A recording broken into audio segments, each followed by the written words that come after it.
live this afternoon. John, great to see you. Many congratulations. You've beaten the league leaders. And just how pleased were you with how you did it, the way you did it? Yeah, I think the points is the most important for us at this stage of the season. But really impressed with the performance, particularly when we came out after half-time. I thought we put them under relentless pressure for some 15 to 20 minutes until the goal.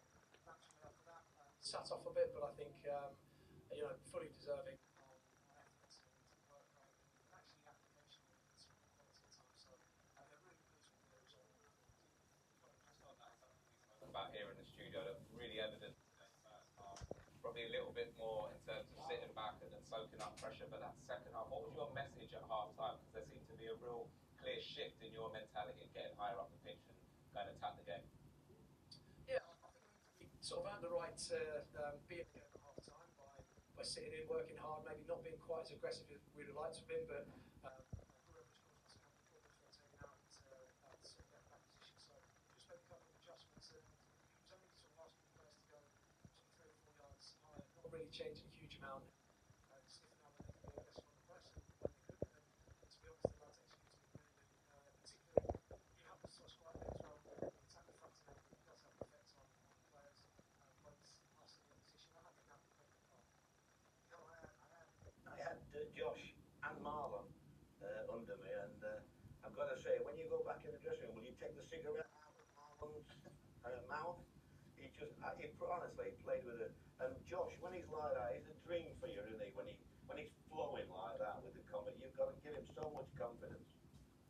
Yeah, I mean, Josh carries the ball for us so well. He's such a threat. I was gutted for him he didn't get his goal. I thought that was in because he fully deserved it today. And Marlon at the tender age, I think he was 34. Being able to drop back in there and do as well as he did, it was absolutely incredible. He gives us a huge amount in possession, and I think sure today as well, he's defending very good. His physical youth is going really well, and it's just one of those things where we thought earlier in the season when we had the injury crisis with the centre half, Marlon would be able to do it. He's filled in.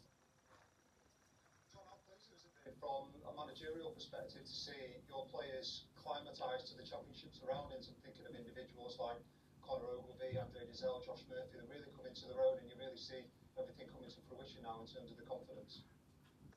Yeah, I think it was a really interesting comparison between today and the first game of the season. I know we drew that away at home, but it genuinely could have been sort of 10-1 to Leeds. They blew over us. I think we deserved to win the game. I thought it was completely different today, and it was certainly the same players. I think we struggled on the day. It took 7 or 8 games to get into it, to adjust to the physicality, to adjust to the levels of aggression shown in the championship. But Conor was able to do it with John. Probably struggled on the day against Dan James early in the season, but I thought he was absolutely superb today. 9 wins in your last 12 games at home now as well, John. Just how important is that Fratton Park crowd in a game of that magnitude? I mean, it's given us a chance this season. That's the real reality. I mean, we haven't been good away from home. We've lost 2 games by big margins, but at home we've been very good, and that's a bit of frustration for me as well because I've seen that sort of performance at home time and time again. And then sometimes, like last week, I'm sitting there ruining a poor performance against Leeds. So the home form is massive for us. We've got sort of plenty to do. We still got great games to win. But I think I'm very pleased about the home form, but I think we just need to be a bit better away. I still think, John, I watched the Sheffield United game, and I thought you were excellent at Bramall Lane. So I don't think you're far away from that. It's just that first season in the Championship is such a hard league. I think the lads are now getting a bit more confidence, and as long as you keep getting that same referee in the first half, I think you'll be all right, won't you? Yeah, the game up at Bramall Lane, that was probably our best away performance of the season, and that was again my message to the lads. We can do it against a side who are in the top 2.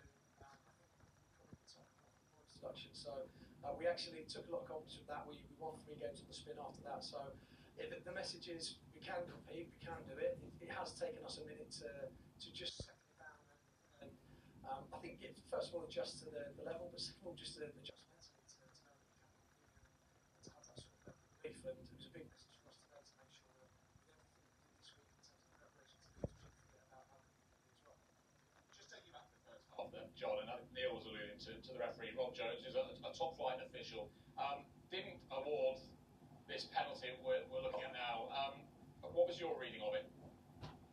I think at the time I thought that Matty had won the ball. I think obviously I won't hide behind it. I'm not sure if he did. So I can't see it here on the monitor, but it's one of those that we've got away with. We've got away with it. We've been on the end of plenty of decisions that I don't think have gone our way as well. So sometimes you need that, and when you're down at the bottom, often you don't get those decisions in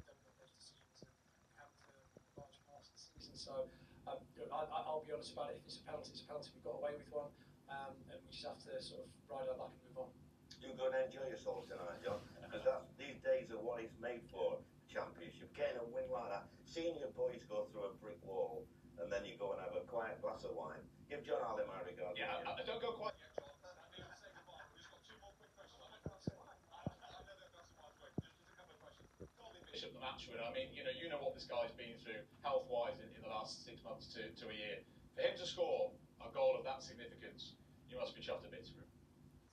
Yeah, I mean, Colby's been incredible for myself from the first minute that I walked into the building. He scored, I think, 20 league goals in the first season here, 21 last year, and coming back from major heart surgery, somehow managed to get himself back 2 months earlier and have a huge contribution to our sort of upturn in fortune. So the goals for Colby will always come, I'm sure of that, but he gives us everything else off the ball as well. A proper number 9, and someone that we have looked over the past couple of seasons to build the team. So whenever Colby does stuff like that, I think in isolation it's great, but when you take into account responsibility this season, and finally, I promise we'll let you go after this one. 42 points, 10 points above the bottom 3 now. John, can you breathe a little more easily? No, the message there to the lads is that they can enjoy today and take a lot of confidence from today, but the sort of mentality of the elite athletes is that we've got another game. We've got here on Wednesday night, which is a massive game, and Preston away on Saturday before we go into that international break. So I don't think there's any time to breathe. We can fall ourselves maybe this afternoon, but we're going to be straight back on it tomorrow morning. And I know that's a bit boring. It's a bit of a boring message for me sometimes to the players, but I think until we're safe, we're going to keep going and keep making sure that we're on top of everything. We'll make sure we enjoy tonight. Congratulations, John, and thank you for speaking to us. Yeah, well done. Thanks, guys. Thanks very much. John Mousinho, the Portsmouth manager. After a 1-0 win over the league leaders, and Joe.